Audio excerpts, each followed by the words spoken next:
ಈ ಥರ ಮನೆಯಲ್ಲಿ ಬ್ರೇಕ್ಫಾಸ್ಟ್ ಆಗ್ಬೋದು, ಲಂಚ್ ಬಾಕ್ಸಿಗಾಗ್ಬೋದು, ಸ್ನ್ಯಾಕ್ಸಿಗಾಗ್ಬೋದು ಮಾಡಿಕೊಡ್ತಾ ಇದ್ದರೆ 1, 2, 3 ತಿಂದ ತಕ್ಷಣ ಹೊಟ್ಟೆ ತುಂಬೋಗ್ಬಿಡುತ್ತೆ. ಅಷ್ಟು ರುಚಿಯಾಗಿರುತ್ತೆ, ಆರೋಗ್ಯಕ್ಕೂ ಕೂಡ ಒಳ್ಳೆಯದಾಗಿರುತ್ತೆ. ಮನೆಯಲ್ಲೇ ಮಾಡಿರೋ ಅಂಥದ್ದು, ಟ್ರೆಂಡಿಂಗಲ್ಲಿ ಇರೋ ಅಂಥದ್ದು, ಬ್ರೆಡ್ಡಲ್ಲಿ ಮಾಡೋ ಅಂಥ ರೆಸಿಪಿ ಅಲ್ಲ ಸ್ನೇಹಿತರೆ, ಇದು ಆಲೂಗೆಡ್ಡೆನಲ್ಲಿ ಮಾಡೋ ಅಂಥ ರೆಸಿಪಿ. ಇದನ್ನು ಒಂದು ಸಲ ಟ್ರೈ ಮಾಡಿದ್ರೆ ವಾರಕ್ಕೊಂದು ಸಲನಾದರೂ ಖಂಡಿತವಾಗಿಯೂ ಟ್ರೈ ಮಾಡ್ತೀರಾ ನೀವು. ಅಷ್ಟು ರುಚಿಯಾಗಿ ಅದ್ಭುತವಾಗಿ ಬರುತ್ತೆ. ಟೀ ಟೈಮ್ ಸ್ನ್ಯಾಕ್ಸಿಗೂ ಕೂಡ ಮಾಡಿಸಿರೋ ಅಂಥ ರೆಸಿಪಿ ಅಂತ ಹೇಳ್ಬೋದು. ತುಂಬ ಅಂದರೆ ತುಂಬ ಚೆನ್ನಾಗಿರುತ್ತೆ. ಆಲೂ ಟಿಕ್ಕಿ ಅಂತ ಹೇಳ್ಬೋದು, ಆಲೂ ಕಟ್ಲೆಟ್ ಅಂತ ಹೇಳ್ಬೋದು, ನೀವು ಎಂಥ ಹೆಸರು ಬೇಕಾದರೂ ಕೊಡಿ, ಅಷ್ಟು ರುಚಿಯಾಗಿ ಅದ್ಭುತವಾಗಿರೋ ಅಂಥ ರೆಸಿಪಿ. ನಾನು ಹೇಳ್ದಾಗೆ ನೀವು ಇದನ್ನು ತಿಂಡಿಗೆ ಬೇಕಾದರೂ ಮಾಡ್ಬೋದು, ಅಥವಾ ಲಂಚ್ ಬಾಕ್ಸಿಗೆ ಮಕ್ಕಳಿಗೆ ಏನಾದರೂ ಡಿಫ್ರೆಂಟ್ ಆಗಿರುತ್ತೆ ಅನ್ನೋ ಹಾಗಿದ್ರೆ ಅದಕ್ಕೆ ಬೇಕಾದರೂ ನೀವು ಮಾಡಿಕೊಡ್ಬೋದು. Tea time ಸ್ನ್ಯಾಕ್ಸಿಗಂತೂ ಸೂಪರಾಗಿರುತ್ತೆ. ಒಂದು ಸೈಡ್ ಕಾಫಿ ಅಥವಾ ಟೀ ಮತ್ತು ಇದನ್ನು ತಿಂತಾಯಿದ್ರೆ ಆಹಾ ಏನು ಚೆನ್ನಾಗಿರುತ್ತೆ ಗೊತ್ತಾ. ಇನ್ನೊಂದು ಮೇನ್ ಥಿಂಗ್ ಏನು ಹೇಳಬೇಕು ಅಂತ ಹೇಳಿದ್ರೆ, ಇದರಲ್ಲಿ ಮಕ್ಕಳಿಗೆ ಚೀಸನ್ನು ಕೂಡ ಸ್ಟಫ್ ಮಾಡಿ ಕೊಡ್ಬೋದು. ಸ್ವಲ್ಪ ಚೀಸಿ ಆಗಿತ್ತು ಅಂತ ಹೇಳಿದ್ರೆ ಮಕ್ಕಳು ಇನ್ನೂ ಇಷ್ಟಪಟ್ಟು ತಿಂತಾರೆ. ಸೊ ಬನ್ನಿ, ಈ ಒಂದು ಸೂಪರ್ ಡೂಪರ್ ಆಗಿರುವಂಥ ರೆಸಿಪಿಯನ್ನು ಹೇಗೆ ಮಾಡೋದು ನೋಡ್ಕೊಂಡು ಬರೋಣ. ನಾನಿಲ್ಲಿ ಕಾರ್ನ್ಫ್ಲೋರನ್ನು ತೊಗೋತಾ ಇದ್ದೀನಿ. 1 ಸ್ಪೂನು ಕಾರ್ನ್ಫ್ಲೋರ್ ತೊಗೊಂಡಿದ್ದೀನಿ, 1.5 ಸ್ಪೂನಷ್ಟು ಕಾರ್ನ್ಫ್ಲೋರು ಮತ್ತು 1 ಸ್ಪೂನಷ್ಟು ಮೈದಾ ಹಿಟ್ಟು, ಸ್ವಲ್ಪ ಉಪ್ಪನ್ನು ಹಾಕ್ತಾಯಿದ್ದೀನಿ. ಇದನ್ನು ಒಂದು ಪೇಸ್ಟ್ ಥರ ಮಾಡ್ಕೊಬೇಕು. ತುಂಬ ತೆಳುವಾಗಿನೂ ಮಾಡಬಾರ್ದು, ತುಂಬ ಗಟ್ಟಿಯಾಗಿನೂ ಮಾಡಬಾರ್ದು ಸ್ನೇಹಿತರೆ ಪೇಸ್ಟು. ನೋಡಿ ನಾನಿಲ್ಲಿ ಕನ್ಸಿಸ್ಟೆನ್ಸಿಯನ್ನು ತೋರಿಸ್ತೀನಿ. ನಮಗಿದು ಕೋಟಿಂಗಿಗೆ ಅಂತ ಮಾಡ್ತಾ ಇರೋ ಅಂಥದ್ದು. ಸೊ ಯಾವೊಂದು ಕನ್ಸಿಸ್ಟೆನ್ಸಿನಲ್ಲಿ ಇರಬೇಕು ಅಂತ ನಾನು ತೋರಿಸ್ತೀನಿ. ಆ ಕನ್ಸಿಸ್ಟೆನ್ಸಿನಲ್ಲಿದ್ದರೆ ಸಾಕು. ನೋಡಿ ಇದು ಪರ್ಫೆಕ್ಟ್ ಆಗಿದೆ. ಇದು ಪಾಯಸಕ್ಕೆಲ್ಲ ಹಾಕ್ತೀವಲ್ವ, ಸಣ್ಣದಾಗಿ ಬರೋ ಅಂಥ ರೋಸ್ಟೆಡ್ಡು ಶಾವಿಗೆ ತೊಗೊಂಡಿರೋದು, ಸಣ್ಣದಾಗಿ ಬರುತ್ತಲ್ಲ ಸ್ನೇಹಿತರೆ, ಆ ಶಾವಿಗೆ ತೊಗೊಂಡಿರೋದು. ನಾನಿಲ್ಲಿ ಸುಮಾರು ಒಂದು 1/4 kg ಆಲೂಗೆಡ್ಡೆಯನ್ನು ಬೇಯಿಸ್ಬಿಟ್ಟು ಸ್ವಲ್ಪ ಉಪ್ಪು ಹಾಕಿ ಬೇಯಿಸ್ಕೊಂಡಿದ್ದೆ, ಸ್ಮ್ಯಾಶ್ ಮಾಡಿದ್ದೀನಿ. ಅದಕ್ಕೆ ಫೈನ್ ಚಾಪ್ ಮಾಡಿರೋ ಅಂಥ ಈರುಳ್ಳಿ ಹಾಕ್ತಾಯಿದ್ದೀನಿ. ಇವೆಲ್ಲ ನಿಮಗೆ ಅಳತೆಗೆ ತಕ್ಕನಾಗಿ ಹಾಕ್ಕೊಳ್ಬೋದು. ಆಮ್ಚೂರ್ ಪೌಡರ್ ಹಾಕಿದ್ದೀನಿ, ಸ್ವಲ್ಪ ಅಜ್ವಾನ, ಬಿಳಿ ಎಳ್ಳು, ಇದು ಗೋಡಂಬಿ ಮತ್ತು ಬಾದಾಮಿಯನ್ನು ಪುಡಿ ಮಾಡಿರೋ ಅಂಥ ಪೌಡರು ಇದ್ದರೆ ಹಾಕ್ಬೋದು, ಇಲ್ಲಾಂದರೆ ಸ್ಕಿಪ್ ಮಾಡ್ಬೋದು. 1.5 ಸ್ಪೂನಷ್ಟು ಧನಿಯಾ ಪುಡಿ, ಗರಂ ಮಸಾಲ, ಅಚ್ಚ ಖಾರದ ಪುಡಿ, ರುಚಿಗೆ ಉಪ್ಪು. ನಾವು ಆಲೂಗೆಡ್ಡೆ ಬೇಯಿಸ್ಬೇಕಾದ್ರೆ ಮತ್ತೆ ಹಾಕಿರ್ತೀವಿ, ನೋಡಿಕೊಂಡು ಹಾಕ್ಕೊಳ್ಳಿ ಸ್ನೇಹಿತರೆ. ಫೈನ್ ಚಾಪ್ ಆಗಿರೋ ಅಂಥ ಹುರುಳಿಕಾಯಿ, ಕ್ಯಾರೆಟು ತುರಿದಿರೋ ಅಂಥದ್ದು, ಅದನ್ನು ಕೂಡ ಫೈನ್ ಚಾಪ್ ಮಾಡಿ ಹಾಕ್ಬೋದು. ಹಸಿಮೆಣಸಿನ್ಕಾಯಿನ ನೋಡ್ಕೊಂಡು ಹಾಕ್ಕೊಳ್ಳಿ, ಅಚ್ಚ ಪುಡಿ ಹಾಕಿರುತ್ತೆ, ಸ್ವಲ್ಪ ಪುದೀನ, ಈರುಳ್ಳಿ ಫೈನ್ ಚಾಪ್ ಆಗಿರೋ ಅಂಥ ಈರುಳ್ಳಿ ಹಾಕಬೇಕಾಗತ್ತೆ. ನೋಡಿ ನೀವು ನೋಡ್ತಾ ಇದ್ದೀರಾ ಎಷ್ಟು ಚೆನ್ನಾಗಿ ಒಂದು ಕಲರ್ ಕಾಣ್ತಾ ಇದೆ, ಕಲರ್ ಕಾಂಬಿನೇಷನ್ ಕಾಣ್ತಾ ಇದೆ ಅಂತ, ಎಷ್ಟು ಕಲರ್ಫುಲ್ಲಾಗಿದೆಯೋ. ರುಚಿ ಕೂಡ ಅಷ್ಟೇ ತುಂಬ ಚೆನ್ನಾಗಿದೆ. ನೋಡಿ ಈ ರೀತಿಯಾಗಿ ನೀರು ಏನು ಹಾಕ್ಕೊಳ್ಳೋದು ಬೇಡ, ಅದರಲ್ಲೇ ಅದು ನೆನಿಬೇಕು. ಆ ಈರುಳ್ಳಿನಲ್ಲಿ ಏನೆಲ್ಲ ನೀರಿನಂಶ ಇರುತ್ತೆ ಅದ್ರ ಜೊತೆನೇ ನೆನಿಬೇಕು. ಇವಾಗ ಶೇಪ್ ಕೊಡಬೇಕು. ನೀವು ಯಾವ ರೀತಿ ಬೇಕಾದರೂ ಕೊಡ್ಬೋದು. ಟ್ರಯಾಂಗಲ್ ಶೇಪ್ ಮಾಡ್ಬೋದು, ಸಿಲಿಂಡರ್ ಶೇಪ್ ಮಾಡ್ಬೋದು, ಸರ್ಕಲ್ ಶೇಪು, ಈ ಥರ ಬೇಕಾದರೂ ಮಾಡ್ಬೋದು. ಮಕ್ಕಳಿಗೆ ಯಾವ ರೀತಿಯಾಗಿ ಇಷ್ಟ ಆಗುತ್ತೆ ಆ ರೀತಿಯಾಗಿ ಮಾಡಿ ಕೊಡ್ಬೋದು ಸ್ನೇಹಿತರೆ. ನಾನಿಲ್ಲಿ 2 ಥರನೂ ಮಾಡಿದ್ದೆ, ತುಂಬ ಚೆನ್ನಾಗಿತ್ತು. ನಾನು ಹೇಳ್ದಾಗೆ ನೀವು ಇದಕ್ಕೆ ಚೀಸನ್ನು ಕೂಡ ಸ್ಟಫ್ ಮಾಡ್ಬೋದು ಅಂತ ಹೇಳಿದೆ. ಈ ಥರ ಮಾಡಬೇಕಾದ್ರೇ ಅದರೊಳಗಡೆ ಒಂದು ಚೀಸ್ ಕ್ಯೂಬು ಅಥವಾ ಸ್ಲೈಸನ್ನು ಇಟ್ಬಿಟ್ಟು ನೀವು ಅದನ್ನು ಕ್ಯೂಬನ್ನು ಮಾಡ್ಬೋದು. ನೋಡಿ ಈಗ ನೆಕ್ಸ್ಟು ಅದು ಶೇಪ್ ಎಲ್ಲ ಕೊಟ್ಟಾದಮೇಲೆ ಫಸ್ಟು ನಾವು ಏನು ಕಾರ್ನ್ಫ್ಲೋರು ಮೈದಾ ಹಿಟ್ಟು ಹಾಕಿ ಪೇಸ್ಟ್ ಮಾಡ್ಕೊಂಡಿದ್ವಿ ಅಲ್ವಾ, ಅದ್ರ ಜೊತೆ ಡಿಪ್ ಮಾಡಿ, ಆಮೇಲೆ ನಾವಿಲ್ಲಿ ಶಾವಿಗೆ ತೊಗೊಂಡಿದ್ವಿ ಅಲ್ವಾ, ಅದರಲ್ಲಿ ಚೆನ್ನಾಗಿ ಈ ಥರ ಹಿಂಗೆ ಹೊರಳಿಸ್ಬೇಕು. ಅದೆಲ್ಲ ಚೆನ್ನಾಗಿ ಕಚ್ಕೊಬೇಕು, ಒಂದು ಕೋಟ್ ಬಂದುಬಿಡಬೇಕು ಶಾವಿಗೆ ಎಲ್ಲನ. ಸೊ ಅದಕ್ಕೆ ಹೇಳಿದ್ದು ಚಿಕ್ಕದಾಗಿ ಬರುವಂಥ ಸಣ್ಣದಾಗಿರುತ್ತೆ ಸ್ನೇಹಿತರೆ, ಆ ಶಾವಿಗೆನ ತೊಗೊಬೇಕು. ಇದನ್ನು ಜಾಸ್ತಿ ಪಾಯಸಕ್ಕೆ ಹಾಕ್ಕೊಳ್ಳೋದು. ಆ ಶಾವಿಗೆ ತೊಗೊಂಡು ನೋಡಿ ಈ ರೀತಿಯಾಗಿ ಮಾಡ್ಕೊತಾ ಇದ್ದೀನಿ.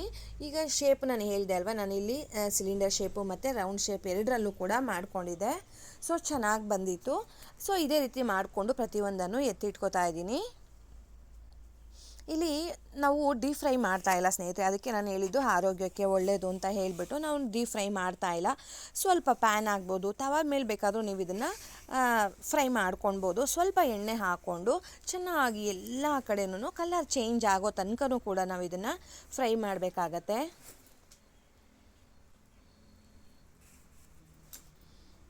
ನೋಡಿ ಈ ರೀತಿಯಾಗಿ ಚೆನ್ನಾಗಿ ಫ್ರೈ ಮಾಡ್ಕೊಬೇಕಾಗತ್ತೆ. ಕಲರ್ ಚೇಂಜ್ ಆಗುತ್ತೆ, ಅವಾಗ ನಮಗೆ ಗೊತ್ತಿರುತ್ತೆ ಇದು ಚೆನ್ನಾಗಿ ಫ್ರೈ ಆಗಿದೆ ಅಂತ ಹೇಳಿ. ಒಳಗಡೆ ಹಾಕಿರೋ ಅಂಥದ್ದೆಲ್ಲ ಆಲ್ಮೋಸ್ಟ್ ಆಲೂಗೆಡ್ಡೆ ಎಲ್ಲ ಫ್ರೈ ಆಗಿರುತ್ತೆ. ನೋಡಿ ಈ ರೀತಿಯಾಗಿ ಎಷ್ಟು ಚೆನ್ನಾಗಿ ಫ್ರೈ ಆಗಿದೆ ಅಂತೇಳಿ. ತುಂಬ ಚೆನ್ನಾಗಿ ಆಗತ್ತೆ, ತುಂಬ ಕ್ರಿಸ್ಪ್ ಆಗಿರುತ್ತೆ ಆಚೆ ಭಾಗ, ಒಳಗಡೆ ತುಂಬ ಸಾಫ್ಟ್ ಆಗಿರುತ್ತೆ. ತಿಂತಾ ಇದ್ರೆ ಏನೋ ಒಂಥರ ತುಂಬ ಅಂದರೆ ತುಂಬ ಚೆನ್ನಾಗಿರುತ್ತೆ. ನೋಡಿ ಈಗ ಆಲ್ಮೋಸ್ಟ್ ಕಲರ್ ಎಲ್ಲ ಚೇಂಜ್ ಆಗಿದೆ.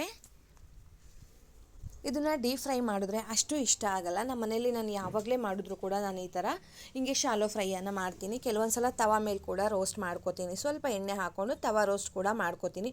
ಸೊ ಇದೇ ರೀತಿಯಾಗಿ ನೆಕ್ಸ್ಟ್ ಬೇರೆ ಥರ ಮಾಡಿರೋ ಅಂಥದ್ದನ್ನು ಕೂಡ ಸರ್ಕಲ್ ಶೇಪಲ್ಲಿ ಇರೋದನ್ನು ಕೂಡ ನಾನಿಲ್ಲಿ ಫ್ರೈ ಮಾಡ್ಕೋತಾ ಇದ್ದೀನಿ. ಸೇಮ್ ಇದು ಕೂಡ ಅಷ್ಟೇ, ಎರಡೂ ಕಡೆನೂ ಚೆನ್ನಾಗಿ ಕಲರ್ ಚೇಂಜ್ ಆಗಬೇಕು. ನಾನು ಹೇಳ್ದಾಗೆ ಕಾರ್ನ್ಫ್ಲೋರು ಮಿಕ್ಸಿಂಗ್ ಮಾಡ್ತೀವಿ ಅಲ್ವಾ, ಆ ಪೇಸ್ಟ್ ಒಂದು ಕರೆಕ್ಟಾಗಿ ಬರಬೇಕು ಸ್ನೇಹಿತರೆ. ಅದೇನಾದ್ರು ತೆಳುವಾಯಿತು ಅಂದರೆ ಇಷ್ಟು ಚೆನ್ನಾಗಿ ಕೋಟಿಂಗ್ ಬರೋದಿಲ್ಲ. ಆವಾಗ ನಾವು ಏನು ತೊಗೊಂಡಿದ್ದೀವಿ ಶಾವ್ಗೆ ಅದೆಲ್ಲ ನೀಟಾಗಿ ಕೋಟ್ ಆಗೋದಿಲ್ಲ. ಸೊ ಅದಕ್ಕೆ ಹೇಳಿದ್ದು, ನಾನು ತೋರಿಸಿರುವಂಥ ಕನ್ಸಿಸ್ಟೆನ್ಸಿನಲ್ಲಿ ಇತ್ತು ಅಂದರೆ ಕರೆಕ್ಟಾಗಿ ಬರುತ್ತೆ ಸ್ನೇಹಿತರೆ. ಇವಾಗ ರೆಡಿಯಾಗಿದೆ ಆಲೂ ಟಿಕ್ಕಿ, ಆಲೂ ಕಟ್ಲೆಟ್. ನೋಡಿ ಆಲೂ ತವಾ ಫ್ರೈ, ನೀವು ಏನು ಬೇಕಾದರೂ ಹೆಸರು ಕೊಡ್ಬೋದು, ರುಚಿ ಮಾತ್ರ ಏನೂ ಚೇಂಜ್ ಆಗೋದಿಲ್ಲ, ಅದ್ಭುತವಾಗಿರುತ್ತೆ. ನೀವು ಕೂಡ ಈ ಒಂದು ರೆಸಿಪಿಯನ್ನು ಟ್ರೈ ಮಾಡಿ ಹೇಗೆ ಬಂತು ಅಂತ ನನಗೆ ಹೇಳೋದನ್ನು ಮರಿಬೇಡಿ ಸ್ನೇಹಿತರೆ. ಕಮೆಂಟ್ ಮಾಡಿ ನನಗೆ ಹೇಗೆ ಬಂತು ಅಂತೇಳಿ. ತುಂಬ ಅಂದರೆ ತುಂಬ ಚೆನ್ನಾಗಿರುತ್ತೆ. ನಾನು ಹೇಳ್ದಾಗೆ ಮಕ್ಕಳಿಗೆ ಇಷ್ಟ ಆಗುತ್ತೆ ಅಂತಂದರೆ ನೀವು ಇದಕ್ಕೆ ಚೀಸನ್ನು ಕೂಡ ಸ್ಟಫ್ ಮಾಡಿ ಕೊಡ್ಬೋದು. ನಾನಿಲ್ಲಿ ಟೊಮೆಟೊ ಸಾಸ್ ಜೊತೆ ಸರ್ವ್ ಮಾಡಿದ್ದೀನಿ. ಟೀ ಟೈಮ್ ಸ್ನ್ಯಾಕ್ಸ್ ಆಗಿ ನಾನು ಮಾಡಿದ್ದೆ. ಮಕ್ಕಳಿಗೆಲ್ಲ ಇವಾಗ ರಜಾ ಇದೆ, ಸೊ ಲಂಚ್ ಬಾಕ್ಸಿಗೆಲ್ಲ ಆಗಲ್ಲ ಅಂತ ಹೇಳಿ ನಾನು ಟೀ ಟೈಮ್ ಸ್ನ್ಯಾಕ್ಸಿಗೆ ಮಾಡಿದ್ದೆ. ಮಕ್ಕಳಿಗೆ ಜ್ಞಾಪಿಸ್ಕೊಂಡು ಇಷ್ಟಪಟ್ಟು ಈ ಒಂದು ರೆಸಿಪಿಯನ್ನು ಮಾಡಿಸ್ಕೊಂಡು ತಿಂದರು. ಸೊ ತುಂಬ ಅಂದರೆ ತುಂಬ ಚೆನ್ನಾಗಿತ್ತು. ನೀವು ಕೂಡ ಟ್ರೈ ಮಾಡಿ ಸ್ನೇಹಿತರೆ, ಖಂಡಿತವಾಗಿಯೂ ಇಷ್ಟ ಆಗುತ್ತೆ. ನೀವು ಆಲೂಗೆಡ್ಡೆ ಜೊತೆ ಪನ್ನೀರನ್ನು ಕೂಡ ಹಾಕ್ಕೊಳ್ಬೋದು, ಇನ್ನೂ ಚೆನ್ನಾಗಿರುತ್ತೆ ಟೇಸ್ಟು. ಸೊ ಈ ಥರ ಸಂಜೆ ಟೈಮ್ನಲ್ಲಿ ಎಲ್ಲರೂ ಕೂತ್ಕೊಂಡು ಈ ರೀತಿಯಾಗಿರುವಂಥ ಸ್ನ್ಯಾಕ್ಸನ್ನು ಮಾಡಿಕೊಂಡು ಕಾಫಿ ಅಥವಾ ಟೀಯನ್ನು ಕುಡಿತಾ ಇದ್ದರೆ ಏನು ಚೆನ್ನಾಗಿರುತ್ತೆ ಅಲ್ವಾ. ಸೀಸನಲ್ಲಿ ಸಿಕ್ಕಿದಾಗ ಈ ಒಂದು ರೆಸಿಪಿಯನ್ನು ಮಾಡಿಬಿಡ್ಬೇಕು. ಈ ರೆಸಿಪಿ ನೀವು ಯಾವತ್ತೂ ಕೂಡ ಟ್ರೈ ಮಾಡಿರಲ್ಲ ಅಂತ ಅಂದ್ಕೊಳ್ತಾ ಇದ್ದೀನಿ. ಒಂದು ಸಲ ಟ್ರೈ ಮಾಡಿ ನೋಡಿ.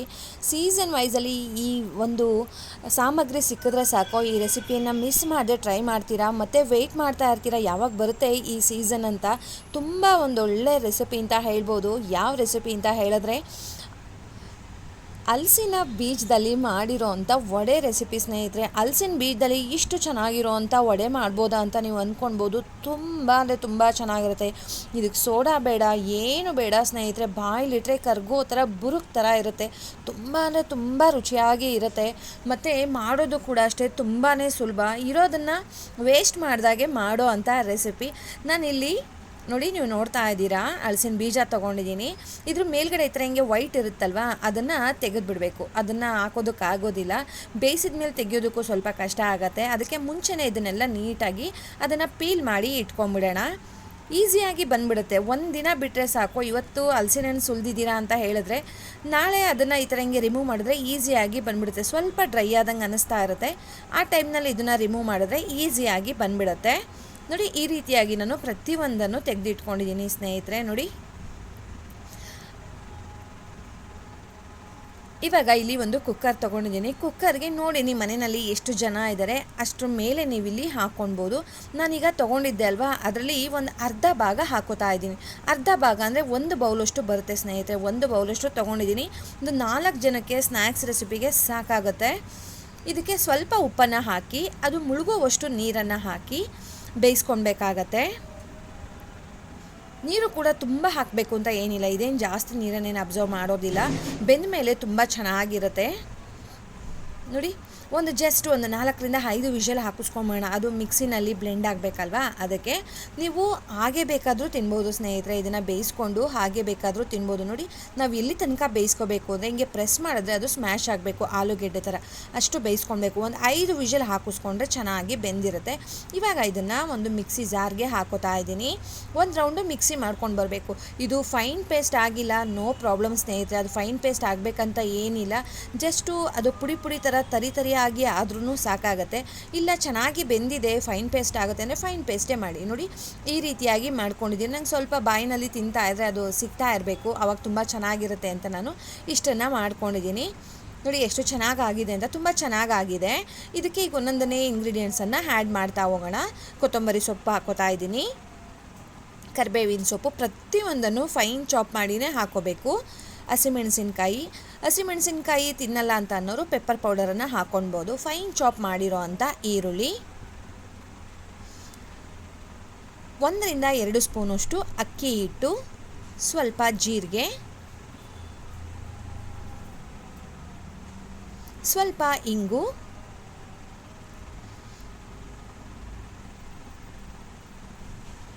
ರುಚಿಗೆ ಉಪ್ಪು. ಸ್ನೇಹಿತರೆ, ಬೇಯಿಸ್ಬೇಕಾದ್ರೂ ಉಪ್ಪು ಹಾಕ್ಕೊಂಡಿರ್ತೀವಿ, ಸೊ ನೋಡಿಕೊಂಡು ಉಪ್ಪನ್ನು ಹಾಕ್ಕೊಳ್ಳೋಣ.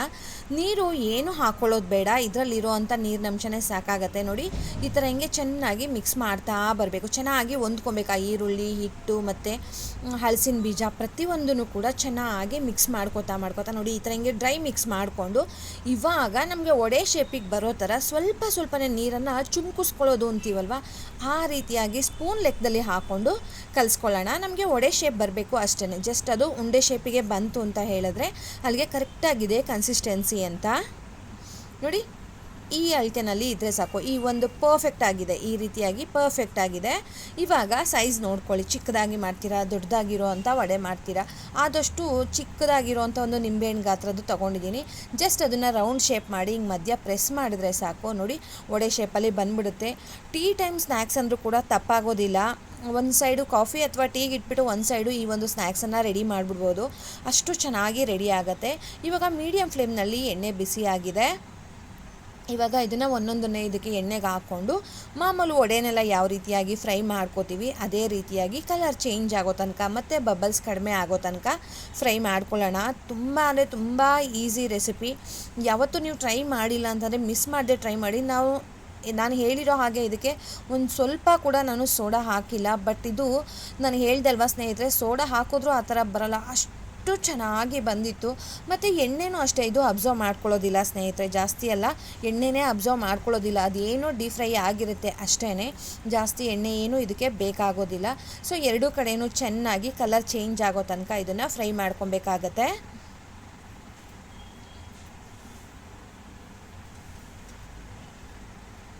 ನೋಡಿ, ಚೆನ್ನಾಗಿ ಫ್ರೈ ಆಗ್ತಾ ಇದೆ, ಕಲರ್ ಕೂಡ ಚೇಂಜ್ ಆಗ್ತಾ ಇದೆ ಮತ್ತು ಬಬಲ್ಸ್ ಕೂಡ ಕಡಿಮೆ ಆಗ್ತಾ ಇದೆ. ಆದಷ್ಟು ತುಂಬ ದಪ್ಪ ಮಾಡ್ಕೊಳ್ಳೋಕೆ ಹೋಗಬೇಡಿ ಸ್ನೇಹಿತರೆ, ಸ್ವಲ್ಪ ನೋಡಿಕೊಂಡು ಇದು ಮಾಡ್ಕೊಳ್ಳಿ, ಅದು ಬೇಯಬೇಕಲ್ವ ಒಳಭಾಗ ಎಲ್ಲ, ಅದಕ್ಕೋಸ್ಕರ. ನೋಡಿ, ಇವಾಗ ಕರೆಕ್ಟಾಗಿ ಆಗಿದೆ. ಇವಾಗ ಎಣ್ಣೆಯಿಂದ ತಕ್ಕೊಂಬಿಡೋಣ. ನಮಗೆ ಕಲರ್ ಚೇಂಜ್ ಆಗಿ ತಕ್ಷಣ ಗೊತ್ತಾಗ್ಬಿಡುತ್ತೆ ಇವಾಗ ಇದು ರೆಡಿ ಆಗಿದೆ ಅಂತ.